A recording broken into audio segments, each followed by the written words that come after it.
I was listening to an interview by Booktrust about the decline in reading with young children, and it made me so sad. I used to look forward to bedtime for two reasons. One, you knew that you were in grasp of actually being able to go for a wee without someone standing at the door going, "Mummy!" And two, because it was that time where you lay on the bed with them, you could smell their clean little bodies, they were all rested and cozy, and you could get lost in a world of Zog or Iggy and Me or The Gruffalo or, Millie Molly Mandy, all of those lovely books. I mean, my son went through a phase of The Famous Five, which I just adored because it took me back. But that's not happening anymore.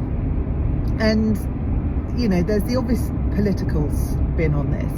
But for me, it brings it back to this whole need for parents to be going back to work. I don't think this is lack of desire. I don't think many parents would actively want to shy away from that time. I really don't. And grandparents do the most amazing job of filling the gap of burnt out parents and sit and read for hours with their grandchildren, but not all children are lucky enough to have that.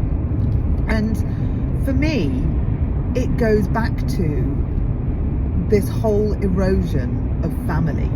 We are so desperate to get people back into work, back on the gravy train. Children, babies, 9 months old going into nurseries. And it's like, what do you get at the end of the day?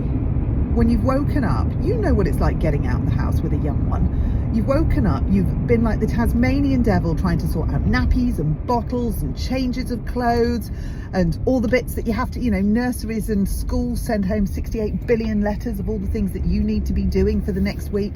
And it's just exhausting. By the time you've got them to school or nursery and handed them over and then had that guilt and that sick feeling of, I wish I wasn't having to do this, I don't want to do that.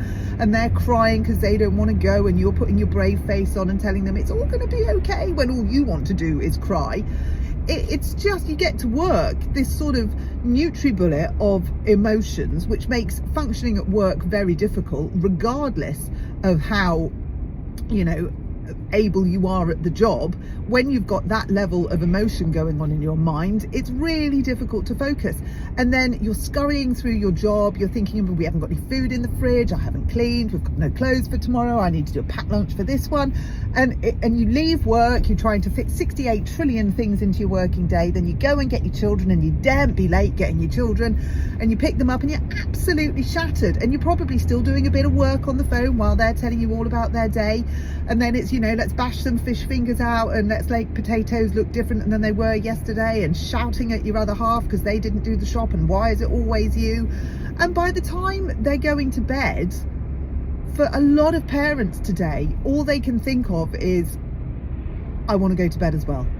I am done. And I feel, mine are 13 and 17, and I feel privileged in that short amount of time that I was able to read and lie on the bed with them. And time has changed so much in just that short amount of time. I look at parents now and I think, thank God I've got it out the way. Thank God I'm on that not on that gravy train.